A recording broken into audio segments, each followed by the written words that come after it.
Salamat sa lahat, Venus.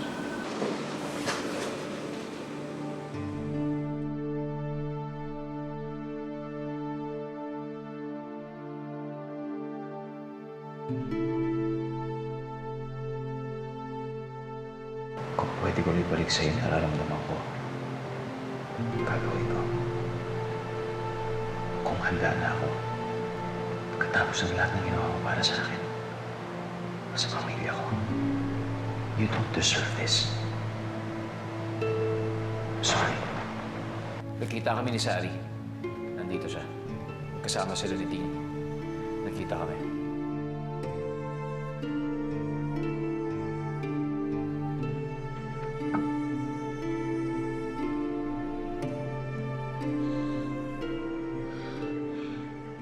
Ikaw ba inaabangan mo yung nakita ni Junjun o ibang multo ang gusto mong makita?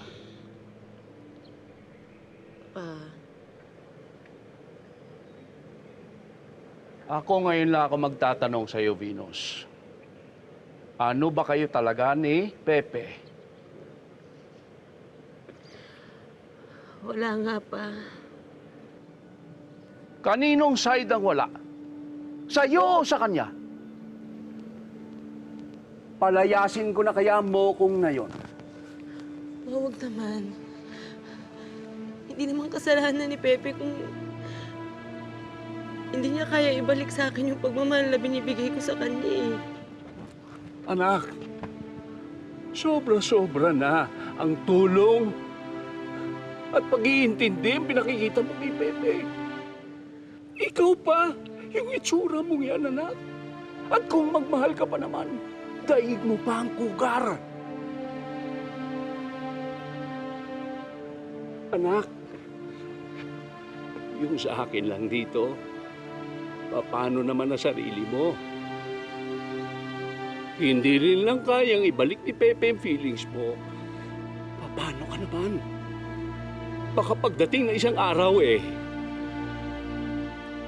maubos na lahat ng puso mo.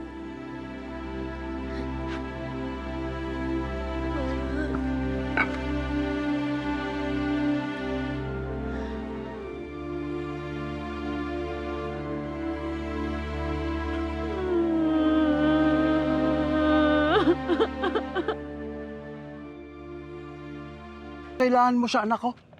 Wala, nangangamusta lang. Kukumustahin mo siya. Kung hindi siya okay dahil sa'yo, may magagawa ka ba? Malaki na ang lugi ko sa'yo, Pepe. Alam mo ba yon? Magmula dumating sa buhay ko yung alias Robin Hood. Gumastos na ako sa hotel, sa mga sasakyan, sa mga damit. Tapos ano? Tigil pa ang mga operasyon namin ni Venus dahil sa'yo na lang siya sumasama. Alam mo, Pepe, pinagbibigyan ko lang kayo ngayon dahil nakikita kong masaya ang anak ko. Pero kung piniiyak mo lang siya... Sir, sorry, sir.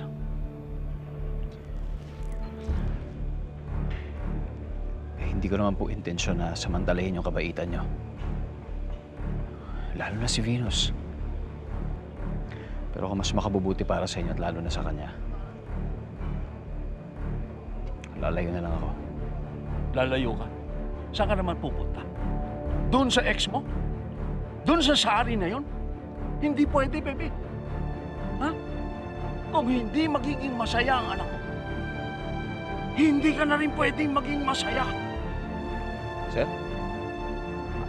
Ano ang ibig niyo sabihin?